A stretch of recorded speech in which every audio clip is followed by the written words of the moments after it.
Ce qui m'étonne, c'est pas seulement que Dieu nous permet de l'approcher devant le trône de la grâce, mais il a confié son œuvre à nous pour la suite. Quand Jésus est monté au ciel, il a versé des dons sur nous pour que cette œuvre qu'il a commencée sur ces 3 ans de marche avec ses disciples, pour que ça continue. C'est comme étonnant de mettre cette œuvre entre nos mains. Là où nous venons, et c'est incompréhensible, sauf si l'Esprit de Dieu nous guide et qui nous sanctifie, qui nous purifie pour que nous puissions vraiment accomplir l'œuvre que Dieu nous donne. Ce matin, nous allons voir le ministère d'apôtre. Ce n'est pas un don comme le don de prophétie ou le don de parole de sagesse, c'est plutôt un ministère, parce que dans Éphésiens 4, la Bible nous dit qu'il a donné les uns comme les apôtres, les autres comme prophètes, pasteurs, enseignants, évangélistes. C'est des personnes qu'il a données à l'Église pour accomplir une tâche. Mais comme vous voyez dans le titre, nous allons aussi voir les contrefaçons, parce que peut-être on ne va pas avoir des apôtres parmi nous, mais des contrefaçons, ils existent partout dans l'Église de Jésus-Christ.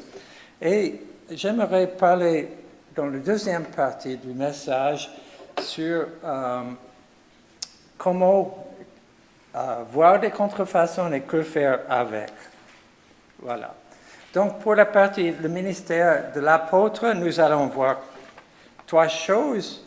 La définition, dans le mot grec surtout, son rôle et ministère. On va parler des 12 apôtres, mais on va aussi regarder cette question, y a-t-il des apôtres aujourd'hui, d'autres apôtres? Ou est-ce que ça s'arrêtait avec les 12? Donc, tout d'abord, le ministère de l'apôtre. Donc, les lettres sont assez petites, c'est fait pour que vous vous approchiez, si jamais. Je n'accepte pas de faute pour mes PowerPoint.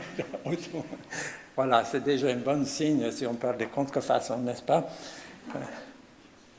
Alors, ce mot, en grec, apôtre, veut dire, est le mot apostolos, qui veut dire simplement un envoyé, un messager. Et dans le sens général, c'est quelqu'un qui est envoyé en mission. Ça, c'est le sens général du mot. Ça peut être un ambassadeur, par exemple. Mais nous lisons dans Luc 10 et le verset 1, « Le Seigneur désigna encore 70 autres disciples, il les envoyait. » Donc ce mot « apostello », c'est le mot même racine, « il les envoya », 2 à 2 devant lui. Ces 70 disciples n'étaient pas appelés apôtres, donc le sens général, juste être envoyé comme un messager, ça va un peu plus loin que ça. Et on va voir dans l'appel des 12 apôtres, quand Jésus les a mis à part pour ce ministère, on va voir certains mots qui sont très clairs et qui nous montrent le rôle et comment ils sont appelés apôtres. Donc Luc 6 et le verset 13, « Quand le jour parut, il appela ses disciples, il en choisit 12, auxquels il donna le nom apôtres. » Tout d'abord, c'était des disciples. Donc un apôtre a des racines de disciple, c'est-à-dire c'est quelqu'un qui apprend. On utilise le mot en Suisse, apprenti, c'est quelqu'un qui apprend pratiquement et théoriquement comment suivre Jésus. Et ses disciples étaient avec Jésus. Donc c'est le premier critère pour ce mot apôtre. Jésus les appelait. Et il faut un appel pour les ministères dont le Seigneur nous choisit de servir. Et il appelle les uns les autres pour les ministères.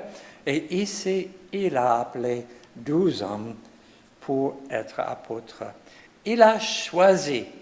Donc, à cette époque, il y avait plusieurs disciples qui ont suivi Jésus, mais il a choisi parmi un assez grand choix, j'imagine, il a choisi 12. Le choix, ce n'est pas à nous, ce n'est pas moi qui choisis d'être apôtre, le choix, c'est à Dieu, c'est lui qui met en nous non seulement nos dons naturels, mais les dons spirituels. Il développe notre caractère et il nous choisit pour une tâche. Et là, il a choisi 12 hommes. Et on pourrait dire pourquoi il a choisi ces 12. Quand on entend toutes les histoires qu'ils ont vécues, les bêtises qu'ils ont faites, ils n'étaient pas trop différents que nous, après tout. Très, très similaires. Ils étaient des êtres humains, comme nous.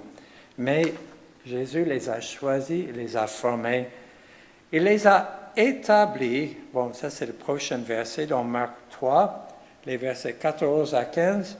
Il en établit 12 pour les avoir avec lui et pour les envoyer prêcher avec le pouvoir de chasser des démons. On voit encore d'autres qualités pour ce don ministère d'apôtres établi. Donc ils étaient équipés, ils étaient nommés et on leur a donné, on leur a confié une tâche pour les avoir avec lui. Connaître Jésus, c'est une des choses fondamentales aussi pour être apôtre, mais en fait pour pratiquer tous les dons que le Seigneur nous accorde dans notre assemblée aussi. Pour être avec lui. On va voir plus tard que pour ces 12, ce critère était essentiel pour les envoyer prêcheurs. Et maintenant, on commence à voir le ministère et le rôle, pas seulement le fondement, pourquoi ils ont été appelés, mais quel était leur rôle. Ils étaient appelés pour prêcher, pour proclamer. Bon, à l'époque, quand Jésus était sur la terre, ce n'était pas l'évangile, c'était le royaume de Dieu. Et ils étaient équipés avec le pouvoir de chasser des démons. Et vous vous souvenez sûrement l'histoire, quand ils sont allés et ils ont vu que même des démons étaient sujetés à leurs paroles. Ils étaient étonnés. Je ne sais pas si vous avez déjà vécu des choses où vous avez essayé quelque chose dans le Seigneur et ça marchait. Je pense que j'ai raconté une fois quand j'étais avec le pasteur de Fribourg pour prier avec l'onction de l'huile sur un malade qui était au chouve. Et on a oublié l'huile, donc on a fait l'onction de l'eau minérale.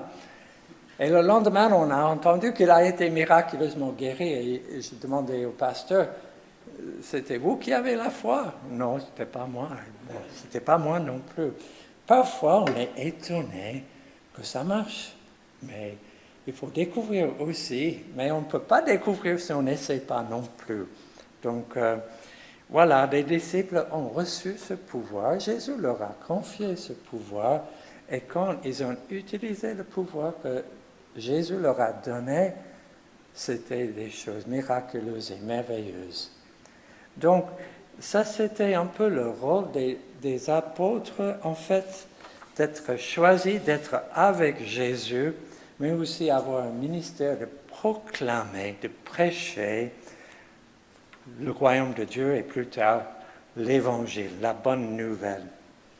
Mais je pense qu'on voit un peu mieux le rôle des apôtres quand nous voyons le témoignage de... Oh non, pardon, je vais juste revenir sur le 12e des apôtres. Jésus a choisi 12, n'est-ce pas? Et l'un, c'était Judas, qui l'a trahi, et il n'était plus. Et avant le Pentecôte, les apôtres ont décidé, c'est le moment de nommer un 12e, parce que 12, c'était un numéro assez important, et ils voyaient que, je pense qu'ils étaient quand même dirigés pour nommer un 12e. Et regardez les critères qu'ils ont mis pour Matthias, qui a été choisi comme 12e. Or, il est écrit dans le livre des psaumes que sa demeure devient déserte et que personne ne l'habite et qu'un autre prenne sa charge. Il faut donc que parmi ceux qui nous ont accompagnés tout le temps que le Seigneur Jésus a vécu avec nous, depuis le baptême de Jean jusqu'au jour où il a été enlevé du milieu de nous, il en est un qui nous associe comme témoins de sa résurrection. Ça, c'était des critères qu'ils ont faits. Ils ont tiré au sort entre deux hommes, Barsabas et Matthias, et le sort est tombé sur Matthias, qui a été nommé 12e des apôtres. Certaines personnes pensent que ça aurait dû être l'apôtre Paul, mais quand on voit les critères aussi que Jésus a dit d'être avec lui, je pense quand même que Matthias était le bon choix, dirigé par l'Esprit, avec les moyens qu'ils avaient avant que l'Esprit est venu sur eux. Parce que c'était assez couramment dans les pratiques juives et même dans les pratiques ordonnées par Dieu de tirer au sort pour faire des décisions. Donc, Matthias était avec Jésus, il marchait avec les autres disciples et il était aussi témoin de la résurrection. Et on voit plus tard dans les écrits de l'apôtre Jean, quand il parle que nous étions des témoins oculaires. On a vu Jésus, on a touché.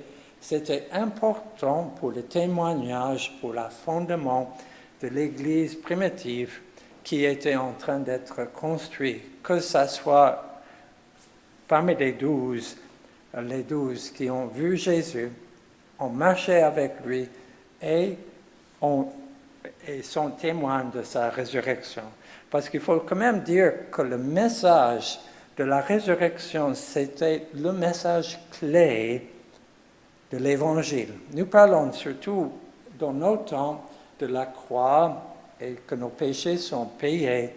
Mais en fait, sans la résurrection, bon, c'est pas que je ne vais pas prêcher sur la résurrection, mais sans la résurrection, nous serons toujours dans nos péchés, parce qu'on va revenir dans nos péchés. C'est grâce à la libération de la mort et du péché, la victoire de Jésus-Christ qui a été prouvée par sa résurrection, que nous avons vraiment cette liberté en Christ. Bon, c'était juste une parenthèse là. Donc, Matthias a été choisi dans ces critères, mais ça ne parle pas trop du rôle. Et on va voir un peu d'abord les 12, et ensuite on va étendre ça à l'apôtre Paul, qui n'était pas parmi les 12. Quel était le rôle et la place des apôtres? Et tout d'abord, j'aimerais montrer que la place, c'était une place en fait éternelle. Dans Apocalypse, il a été révélé à Jean, qui était un des 12, un aspect de la ville, la nouvelle Jérusalem qui descend du ciel. La muraille de la ville avait 12 fondements, et sur les 12, et sur eux, les 12 noms des 12 apôtres de l'agneau. Ça, c'est pas mal, hein? Je ne sais pas si vous avez envie que vos noms soient écrits sur la ville. Ça va être éternel, hein? Donc, c'était une place très, très précieuse que ces 12 avaient. Mais aussi dans Matthieu 19 et 28, quand les disciples ont vu qu'ils ont sacrifié beaucoup pour suivre Jésus, et il a demandé à Jésus, et nous, on a laissé tout pour te suivre.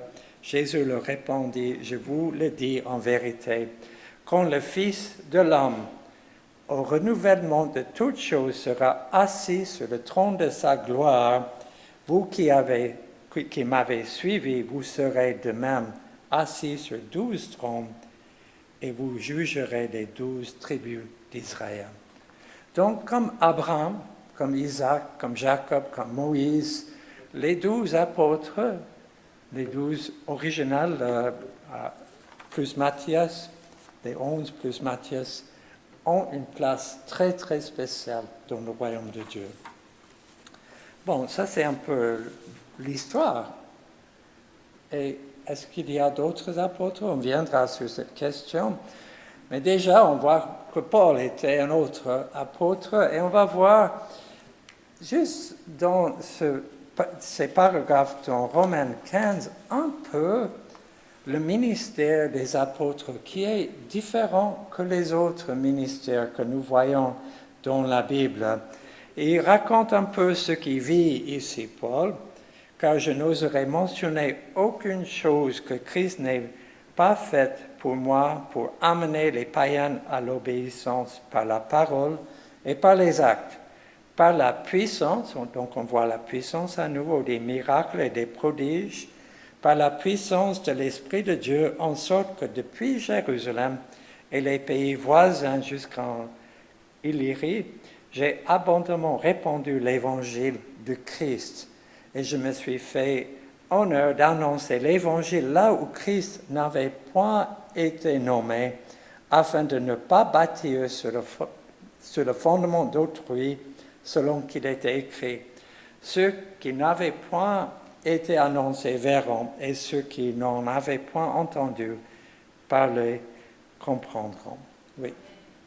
Donc, c'était un peu son ministère, et c'était assez large. Et en fait, quand j'étudie les œuvres des apôtres, parce qu'il n'y a pas de doctrine qui nous montre exactement quel était leur rôle, mais quand on voit les œuvres des apôtres, moi je vois en fait que ce don le ministère d'apôtre englobe aussi les autres ministères qui sont cités dans Éphésiens 4.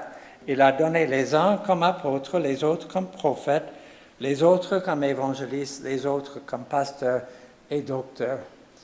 Paul et Pierre et Jean sont des apôtres que nous voyons un peu leurs histoires, le plus en détail, mais on voit qu'ils étaient tous non seulement des apôtres, mais aussi des évangélistes.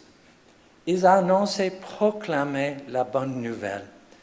Mais ils n'étaient pas que évangélistes. Un évangéliste, il s'occupe de la conversion, de la régénération des gens qui sont perdus, qui deviennent sauvés, et passe à un autre champ d'action. Ça, c'est pur évangélisme. Mais l'apôtre Paul, Jean et Pierre étaient beaucoup plus loin. Ils avaient aussi le cœur de pasteur ou de berger. Et on voit ça dans les écrits de Pierre, par exemple, quand il dit aux autres anciens comme lui, comme anciennes. Donc, il se voyait aussi comme berger des troupeaux. Mais plus loin que ça, ils étaient aussi des enseignants ou les docteurs et aussi des prophètes. C'est Jean, après tout, qui a écrit le livre de l'Apocalypse, qui est un livre prophétique. Donc, en fait, apôtre englobe un peu les autres ministères que Dieu nous donne pour bâtir son Église. Et en fait, c'est plus large même que ça. C'est pas que le berger d'une église.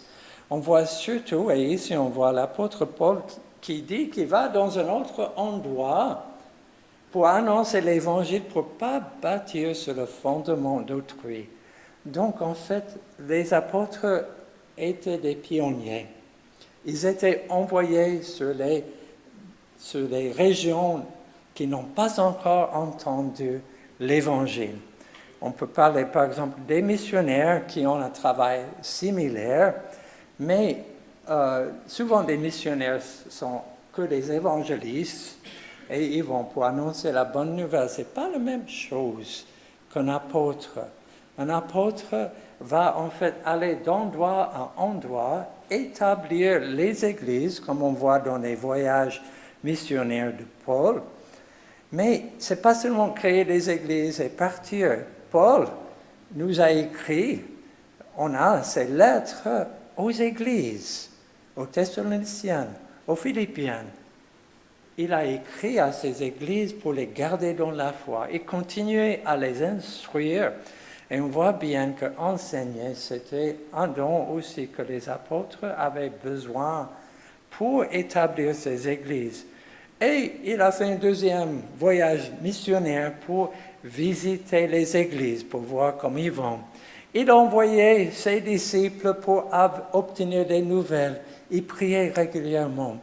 Donc, il s'occupe s'occuper des églises, et Pierre et Jean ont fait de même. On connaît un peu moins les autres apôtres, parce que la Bible ne parle pas trop. On a quand même certaines histoires qui nous donnent des choses comme Thomas qui était aux Indes, mais est-ce qu'on peut fier complètement dans ces histoires? Je ne sais pas. Mais on voit bien, en tout cas, pour ce qui est écrit dans la Bible, on voit que c'est un ministère pionnier, ce ministère d'apôtre. Et même quand Pierre a été repris, mais aussi appelé par Jésus après la résurrection de Jésus, et il a demandé à Pierre 3 fois, est-ce que tu m'aimes? Pierre a toujours dit oui, avec tristesse, parce qu'il a renié 3 fois Jésus. Mais chaque fois, Jésus disait quelque chose comme paie mes brebis, paie mes agneaux. Et on voit bien cet appel, c'était un appel d'être un berger, mais aussi instruire, parce que de paître un brebis, c'est-à-dire donner à manger. C'est aussi un ministère de prophète, parce que paître des brebis, c'est les protéger. Et souvent, les prophètes ont la vue du Seigneur pour les dangers qui approchent le troupeau. Et même dans cet appel, paie mes agneaux, paie mes brebis, on voit bien un appel de berger surtout, mais on voit surtout un appel de l'apôtre. Et pas seulement pour une église, mais pour plusieurs églises. Voilà, ça c'est un peu ce que je vois dans ce petit passage. Et vous connaissez la Bible, toutes les histoires dans le livre des Actes et ce que les apôtres ont fait. Des prodiges et des miracles étaient souvent avec les apôtres. Par exemple, pour même le jour de Pentecôte, il y avait le prodige de parler en langue, dans les langues que les autres ont connues. Mais plus tard, même si l'ombre de Pierre tombait sur quelqu'un, ils étaient guéris. C'est quand même étonnant. Hein? Ça, c'est donné par le Saint-Esprit. Hein? Mon ombre n'a jamais fait ça. Mais Dieu, il fait de merveilles. Et il faut imaginer que si on est pionnier et on va dans une région qui n'a jamais entendu de Jésus-Christ, n'a aucune idée de qui est Jésus, à quelque part, il faut montrer des preuves. Parce que dans beaucoup de sociétés, il y a toujours des religions locales avec des guérisseurs et des gens qui font certains prodiges, parce que Satan aussi, il peut faire des prodiges. Et à quelque part, Dieu doit prouver à ce peuple que la vérité sort de la bouche de ses serviteurs, les apôtres, pour qu'ils croient dans l'Évangile. Et on voit dans les voyages missionnaires de Paul, même Paul et Silas en prison aux Philippes, qu'il y avait un tremblement de terre, les cellules étaient ouvertes, c'était un prodige. Et après, le geôlier est venu pour savoir ce qu'il devait faire. Donc, Dieu aussi il donne sa puissance dans ce ministère d'apôtre. Voilà, maintenant on va voir cette autre question. Y a-t-il des apôtres aujourd'hui? D'abord, on va voir qu'il y avait d'autres apôtres déjà dans la Bible, parce que ça ne se limite pas aux 12. Vous savez que Jésus a été appelé apôtre dans Hébreux 3. C'est marqué, c'est pourquoi, frères saints, qui avaient part à la vocation céleste, considérez l'apôtre et le souverain sacrificateur de la foi que nous professons, Jésus, qui a été fidèle à celui qui l'a établi, comme le fut Moïse dans toute sa maison. Donc déjà, on a plus d'apôtres que 12. L'apôtre Paul, on sait qu'il était apôtre dans sa salutation à l'église des Galates. Il s'est annoncé comme apôtre. Et en fait, je pense qu'il a été confirmé par les autres apôtres. Et on voit bien d'autres passages dans la Bible qui montrent d'autres apôtres, comme Barnabas, Jacques, le frère de Jésus, Silas et Timothée. Peut-être aussi, bien que les preuves sont un peu moins fortes, Tite, Apollos Andronicus, Junias et Epaphroditus. Donc il y avait quand même mention, plus ou moins sûre, de Barnabas, Jacques, Silas et Timothée, et les autres peut-être, on ne sait pas trop. Mais il semble que l'apôtre n'était pas que limité, ce ministère n'était pas que limité aux 12. Et heureusement, parce que le monde est grand. Et si on a des pionniers, pour aller partout dans le monde, il faut plus que 12. Il faut beaucoup plus que 12. Ce monde est grand. Est-ce qu'il y a des apôtres aujourd'hui? Bon, si on voit l'histoire de l'Église, je pense bien que ce ministère d'apôtre continue, quand même. Parce qu'il y avait quand même des gens comme le comte de Zinzendorf qui a fait des grands réveils, qui a en fait fait la mission chez les Moraves. Il y a Hudson Taylor qui est allé en Chine et qui a bâti des églises et commencé en fait un mouvement missionnaire en Angleterre qui était suivi par Charles Studd, qui était aussi en Chine mais aussi en Afrique, qui a fondé plusieurs églises. On ne peut pas être sûr, ils n'ont pas pris le nom apôtre, mais je pense que ce n'est pas très nécessaire de prendre le nom apôtre non plus. Et c'est même dangereux, et on va voir ça quand on regarde les contrefaçons. La chose qui me fait penser aussi qu'il y a des apôtres même aujourd'hui, c'est que la Bible ne nous donne aucune indication qu'il n'y a plus. Alors, pourquoi on va dire qu'il n'y a plus? C'est parce qu'on veut juste croire qu'il y avait des 12, mais bon, il y avait plus que 12. Moi, je ne vois pas d'indication du tout qu'il n'y a pas d'apôtres aujourd'hui. Et l'œuvre est toujours à faire. Il y a toujours des régions dans ce monde où il faut des pionniers qui sont prêts à aller, apprendre la langue, apprendre la culture, annoncer l'évangile à un peuple qui n'a jamais entendu. Je ne sais pas combien de régions restent, mais il y a quand même des milliers de régions, ou des centaines en tout cas, qui restent. Et en fait, c'est le mouvement missionnaire aujourd'hui, c'est pour éteindre toutes ces régions pour que Jésus puisse revenir. Parce qu'il a dit, c'est quand l'évangile a énoncé partout, c'est là où je reviens. Et c'est une des raisons que les gens sont motivés dans les sociétés missionnaires pour aller partout, même dans les régions les plus éloignées. Aujourd'hui, ce n'est moins souvent les gens de nos pays à l'Occident, mais par exemple, dans la mission où je travaille, il y a des Pakistanais, des Coréens du Sud, Amérique du Sud, il y a beaucoup de pays qui sont feu et flamme pour aller aux régions qui ne sont pas encore atteintes par l'Évangile. Maintenant, nous allons parler des contrefaçons. Parce que quand on parle du ministère d'apôtre ou même prophète, on voit qu'il y a un trouble dans l'Église. Et on va parler des contrefaçons, des faux ouvriers, parce qu'il y en a. Ça, c'est sûr. Il y en a.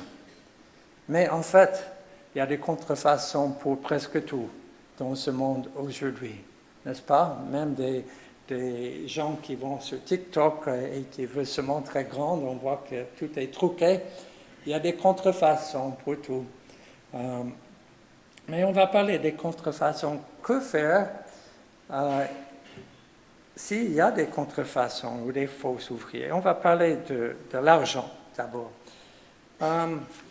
Imaginez-vous qu'il y a beaucoup d'argent, de fausses monnaies qui circulent en Suisse. Et il y a tellement de billets, mais aussi la monnaie qui circule, que le gouvernement fait une loi que si vous faites passer des faux billets ou de la fausse monnaie, vous allez recevoir une amende de 1000 francs, plus payer la somme que vous avez essayé de faire passer. Alors j'ai vu dans ma poche deux pièces de 20 centimes. Alors, 1000 francs, si je mets ça à la collecte, Cédric va me dénoncer, Tom. 1000 francs, qu'est-ce que je vais faire avec ces 40 centimes? Bon, je pense que je vais les jeter. Vous êtes d'accord? Je ne veux pas faire payer quelqu'un d'autre et franchement, ça ne vaut pas la peine. Pour 40 centimes, je pense que je vais les jeter. Oh, mais j'ai aussi 2 billets de 200 francs dans ma poche. Je les jette, je les brûle. Est-ce que ça, c'est la bonne réponse? Ou peut-être je mets dans un placard juste qu'ils enlèvent cette loi et après je vais passer. Donc je mets dans un placard. C'est la bonne réponse? Qu'est-ce qu'on fait s'il y a des contrefaçons des billets de 200 francs? Et qu'est-ce qu'on va faire? Jeter? Brûler? Qu'est-ce que vous pensez? Si c'est vous, qu'est-ce que vous allez faire? On les jette. Vous êtes riche. Je pense qu'on fait contrôler, n'est-ce pas? Ça, il n'y a pas de risque si on fait contrôler. La différence entre 40 centimes et 400 francs, c'est la valeur. Qu'est-ce qu'on fait avec? Pour 40 centimes, je le jette, parce que franchement, il n'y a pas de valeur et le risque est trop élevé. Mais pour 400, c'est autre chose. Ça me coûterait 1400 francs si j'essaie avec cette loi. Donc là, il y a une valeur que je ne veux pas jeter et je vais faire contrôler. Les dons de l'esprit, le don de l'apôtre, des prophètes, même de pasteurs, d'enseignants, évangélistes, je les jette parce qu'il y a des contrefaçons qui circulent. Il y en a. Là, c'est sûr, il y en a. Est-ce que je jette? Si un don est donné par le Saint-Esprit, la troisième personne dans la Trinité, le Dieu que nous louons, s'il nous donne un don, il y a une valeur inestimable sur ces dons. Ce n'est pas 40 centimes et ce n'est pas 400 francs. On ne jette pas les dons de l'esprit et on ne met pas dans un placard non plus. On évalue pour voir si c'est vrai ou si c'est faux. Parce qu'il y a des contrefaçons. Et on va lire un passage assez long dans 2 parties que Jésus a donné. Il a dit, gardez-vous des faux prophètes. C'est Jésus qui dit, gardez-vous des faux prophètes. C'est lui aussi qui donne le don de prophétie et ce don ministère de prophète. Gardez-vous des faux prophètes. Donc, faites le tri. Il ne faut pas jeter. Ils viennent à vous en vêtements de brebis, mais au-dedans, ce sont des loups ravisseurs. Vous les reconnaîtrez à leurs fruits. Cueille-t-on des raisins sur les épines ou des figues sur les chardons? Tout bon arbre porte de bons fruits, mais le mauvais arbre porte de mauvais fruits. Un bon arbre ne peut porter le mauvais fruit, ni un mauvais arbre porter de bons fruits. Tout arbre qui ne porte pas de bons fruits est coupé et jeté au feu. C'est donc à leurs fruits que vous les reconnaîtrez. Vous savez que pour la monnaie, si vous travaillez dans une banque, une des choses qui va vous enseigner, c'est découvrir ce qui est vrai et ce qui est faux. Ça, c'était très important pour le travail d'un banquier, n'est-ce pas? Alors nous, comme chrétiens, est-ce que nous avons appris à discerner? Est-ce que nous avons appris comment trier et savoir ce qui est bon et ce qui est mauvais? De peur, trop souvent dans nos églises, on jette le tout parce qu'on a peur, un peu comme ces 40 centimes. C'est parce qu'on ne met pas la valeur que Dieu met. J'ai dit tout à l'heure, au début de la prédication, c'est étonnant que Dieu confie ce travail à nous pour son Église. Mais il nous confie des dons pour faire ce travail. jetons pas ce que Dieu nous donne. C'est des choses de valeur, mais apprenons plutôt comment cerner la différence entre le vrai et le faux. Et Jésus nous donne des instructions par les fruits, par leurs fruits. Le bon arbre ne porte pas de bon arbre porte de bons fruits, le mauvais arbre porte de mauvais fruits. Par le fruit, on sait. Alors, ceux qui connaissent des arbres fruitiers, vous n'êtes pas trompés par les choses qui semblent être le bon fruit. Pour ceux qui cueillent des champignons, c'est la même chose. Mais moi, je ne connais pas grand-chose, alors moi, je ne vais pas passer dans les champs ou dans les forêts pour les champignons, parce que le risque est trop élevé. Mais ça ne veut pas dire que c'est mauvais et que je dois tout rejeter. Quand j'achète à la Migros, je mange des champignons. C'est la qualité du fruit, bon ou mauvais. Mais souvent, nous, comme chrétiens, nous voyons plutôt les feuilles de l'arbre et on voit le tronc. Et on dit, ça, c'est un bon. Qu'est-ce que Dieu a dit à Samuel quand il a cherché le roi, quand il était parmi des fils d'Ésaü ou Isaü, je ne sais pas le nom, quel est le nom? C'est un nom comme ça, Jesse, en anglais. Il a dit, l'homme regarde à ce qui frappe des yeux, mais l'Éternel regarde au cœur. Et aujourd'hui, je dirais, l'Église regarde beaucoup, beaucoup trop souvent ce qui frappe les yeux et ne regarde pas le cœur de ses serviteurs. J'ai suivi un prédicateur sur YouTube assez longuement parce que j'aimais beaucoup sa manière d'expliquer des choses philosophiques et aussi scientifiques. Mais il y a 2 ans, je pense, quand il est mort, on a découvert qu'il a commis des viols, qu'il a abusé des personnes qui n'étaient pas soumises à personne. J'étais un peu choqué. Mais c'est difficile à connaître le fruit d'un YouTuber. Ce n'est pas là où on va découvrir, c'est dans les relations personnelles. Souvent, quand on choisit un nouveau pasteur, j'ai vu dans d'autres églises, c'est la prédication qui compte. Mais ce n'est pas ça le fruit que nous devons regarder.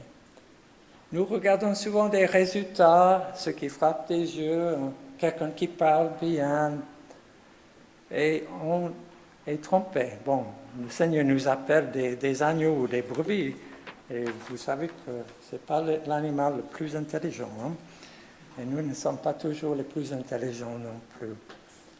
Regardons ce qui est à l'intérieur, c'est ça qui est important.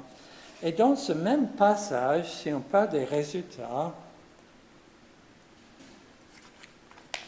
ceux qui me disent « Seigneur, Seigneur » n'entreront pas tous dans le royaume des cieux, mais celui-là seul qui fait la volonté de mon Père qui est dans les cieux. Plusieurs me diront en ce jour-là « Seigneur, Seigneur, n'avons-nous pas prophétisé par ton nom? N'avons-nous pas chassé des démons par ton nom? Et n'avons-nous pas fait beaucoup de miracles par ton nom? Alors je leur dirai ouvertement, je ne vous ai jamais connu. Retirez-vous de moi, vous qui commettez l'iniquité. Ce n'est pas les œuvres externes et le résultat, et même dans la mission où je travaille, je vois souvent les dirigeants sont choisis parce que voilà, ils parlent bien, ils ont des qualités de leader, et on voit tellement de problèmes, des conflits et des choses, parce qu'en fait, on n'a pas regardé le caractère des personnes avant de les choisir. On a vu des choses externes. Dieu veut que, avant que nous nous confions en quelqu'un qui se donne le nom apôtre ou prophète ou même pasteur, et je ne parle pas d'ici, soyons clairs, nous devons regarder les qualités qui sortent de l'intérieur. Comment va la relation entre l'homme et la femme? entre les parents et l'enfant. On découvre des choses. Une fois, Beverly et moi, nous étions à une conférence et il y avait un des orateurs qui est venu devant et est venu avec son épouse et son fils qui travaillaient. Ils enregistraient des cassettes. Je ne sais pas si vous vous souvenez des cassettes, mais il y en avait à l'époque. Et une fois qu'il a introduit son épouse et son fils, il ne savait pas quoi faire avec eux parce qu'il devait commencer la prédication. Alors son épouse, qui est juste à côté, l'a poussé par l'épaule comme ça. J'ai fini avec toi. Alors Beverly et moi, nous nous sommes levés, on est partis. Ça, c'est un fruit qui sort de l'intérieur. Je ne veux pas le juger, mais quand même, je ne veux pas l'écouter non plus. Vous voyez? Le fruit à l'intérieur, ça ne se découvre pas facilement. Mais si nous nous mettons sous des gens, nous devons faire attention. Si nous nous confions à des gens, nous devons faire attention. Jésus a appelé ces personnes des loups ravisseurs. Vous savez ce qu'un loup fait avec un brebis? Qu'est-ce qu'un loup fait avec une église? J'ai bien vu des divisions et des grands problèmes à cause des loups. Donc, faisons attention. Mais ne rejetons pas non plus le ministère que le Seigneur nous donne. Je pense souvent le problème du ministère d'apôtre, c'est le titre. Parce que, à quelque part, nous faisons des apôtres des idoles, comme ils étaient extraordinaires. Ils n'étaient pas, ils étaient comme nous. On voit bien dans l'Évangile, ils étaient comme nous. Et même l'apôtre Paul, pour moi, des fois, il me semble que les gens prêchent l'apôtre Paul comme il est le plus proche de Jésus, presque Jésus. Non, l'apôtre Paul était un homme comme nous. On voit bien quand on l'a frappé devant le conseil, il a riposté pas mal fort. Et on essaie de justifier ça. Bon, j'aurais des comptes à rendre à l'apôtre Paul si j'ai dit faux. Non, c'était des personnes. On n'a pas besoin de faire des idoles. Et même Jésus a dit aux scribes et aux pharisiens, vous bâtissez des tombeaux des prophètes que vos pères ont tués. Les prophètes et les apôtres, en principe, s'ils sont actifs dans ce monde aujourd'hui, ils ne sont pas les meilleurs vus. L'apôtre Paul a dit, ils étaient, qu'est-ce qu'il a dit, je ne me souviens plus, comme les barrières de ce monde, comme la poubelle de ce monde. Maltraités, insultés, méprisés. Ça, c'est souvent le cas de ces personnes. Mais les faux apôtres, les faux prophètes, c'est normalement des gens qui veulent avoir l'estime et l'honneur de tout le monde, l'argent, des faveurs sexuelles aussi. Et on ne peut pas voir souvent ces choses, mais ils sont là et on peut découvrir ces choses. Je vais continuer quand même. Ces hommes-là sont de faux apôtres, des ouvriers trompeurs, déguisés en apôtres de Christ, et cela n'est pas étonnant, puisque Satan lui-même se déguise en ange de lumière. Il n'est donc pas étrange que ces ministres aussi se déguisent en ministres de justice. Leur fin sera selon leurs œuvres. Déguiser, c'est se mettre à l'extérieur pour tromper des gens. C'est pour ça qu'il ne faut pas voir l'extérieur. Il ne faut pas voir le résultat du travail en soi. Voilà, il prêche, il y a beaucoup de conversions. Ce n'est pas ça qui compte. Ce qui compte, c'est le fruit. Le fruit, ce n'est pas le résultat. On voit dans Galates le fruit de l'esprit. C'est ça qui doit être visible. L'amour, la patience, la bonté, la bienveillance, la maîtrise de soi. Ça, ces qualités, nous ne pouvons pas produire nous-mêmes. pas en vrai.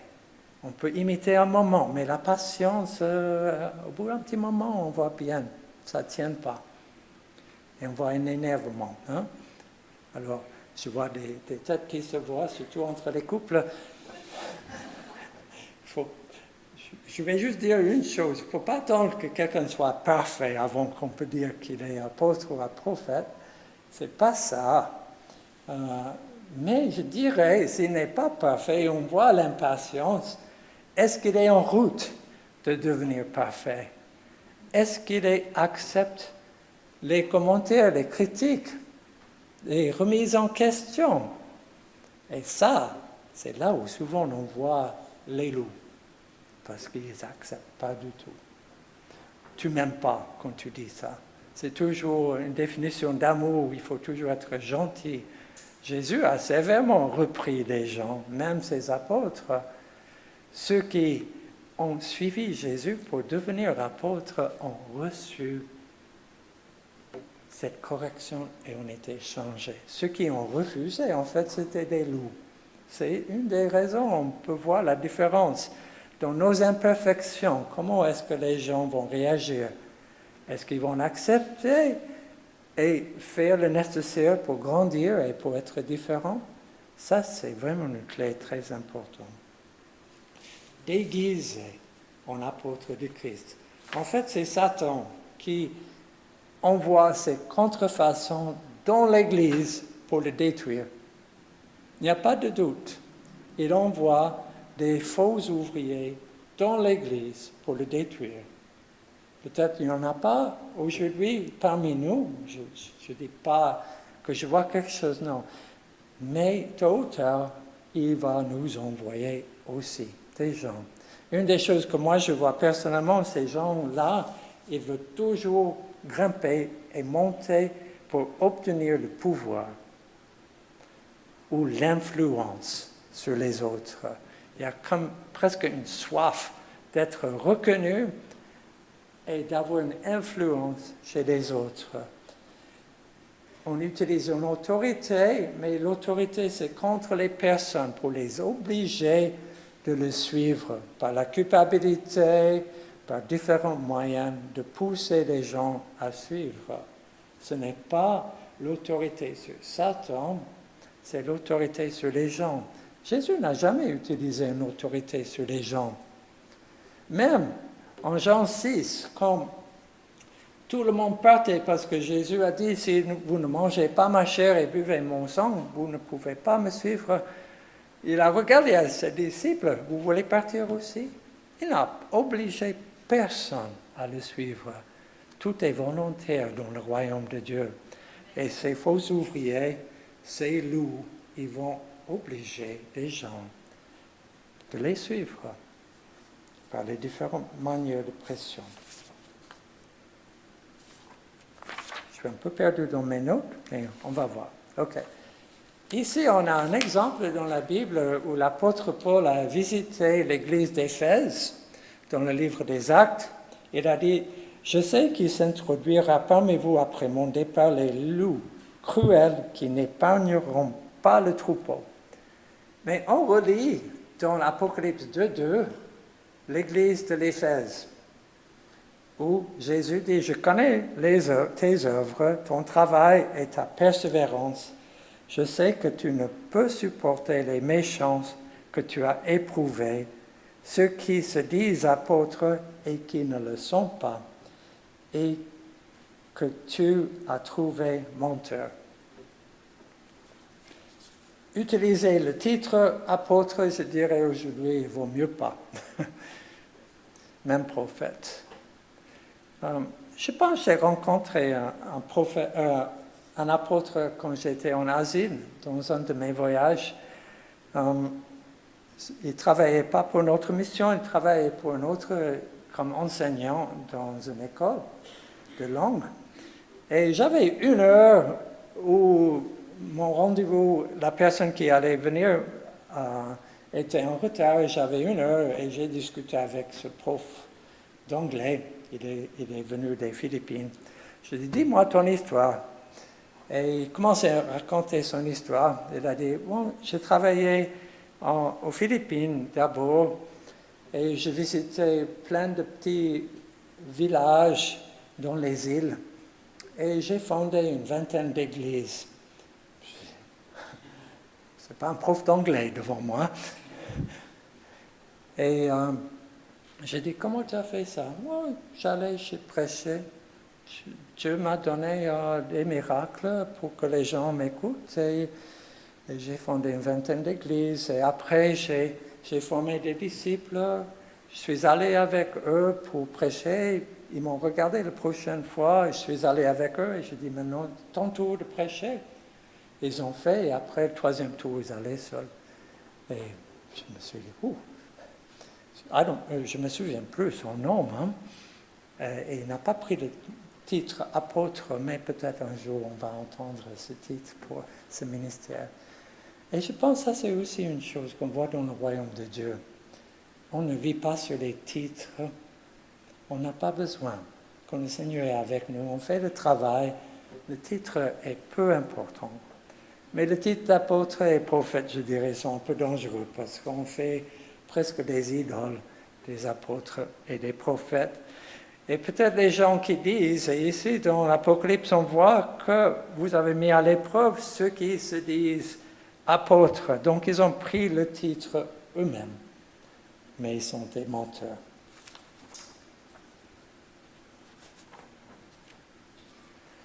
On va juste venir à la fin. Comment éprouver les faux ouvriers? Alors, ils ont fait en Éphèse. Bon, Éphèse n'était pas le meilleur des églises dans l'Apocalypse. Hein. Ça, un peu de louange, vous avez mis à l'épreuve, vous avez éprouvé, mais après, vous avez perdu votre premier amour. Donc, il ne faut pas non plus tomber dans la dureté quand on met à l'épreuve des contrefaçons. Mais comment on va éprouver les ouvriers, les faux ouvriers? Et c'est quelque chose, je dirais, c'est critique. Hein? On reçoit des avertissements de Paul, on reçoit de Pierre, de Jean, de Jésus. C'est quelque chose de réel qui existe. Comment on va éprouver pour être sûr qu'on n'est pas en train de suivre quelqu'un en fait qui est un loup? C'est une des questions que vous allez avoir dans vos groupes de maison, et je ne vais pas dire trop. Je vous laisse creuser cette question. Je vais juste répéter une ou deux choses que j'ai déjà dit. Ne fiez pas aux apparences. Ne sois pas ébloui par les apparences. Bien parler. Les résultats. Quelqu'un qui est très beau, qui chante vraiment la voix d'un ange. Ce n'est pas forcément le cœur d'un ange. Oui, regardons la vie familiale, regardons l'amour de sacrifice. Ou est-ce que c'est un amour qui a un intérêt? Regardons quel est l'intérêt de la personne, le bien-être des autres, ou sa carrière, son renommée, l'argent. Est-ce qu'à la fin du message, je demande un offrande?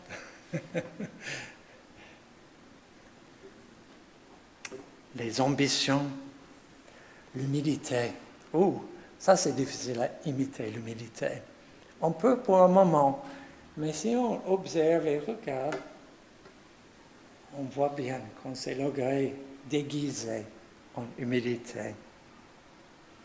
Et la deuxième question, que faire si on découvre un faux ouvrier? Alors il y a des pierres là dehors, si vous n'avez pas ce message, peut-être je vais sortir à l'autre côté, mais vous êtes le bienvenu. On va lapider. Je pense que ce n'est pas le style du Nouveau Testament, si je ne me trompe pas. En tout cas, je dirais personnellement, et je parle de moi-même, je ne me mettrai pas sous un faux ouvrier. Je ne me mettrai pas sous son enseignement et surtout pas sous son autorité. Et par exemple, des églises où ils ont un méchant qui dirige l'église, moi je conseille les gens à quitter l'église et trouver un autre. Ce n'est pas ça en bergerie.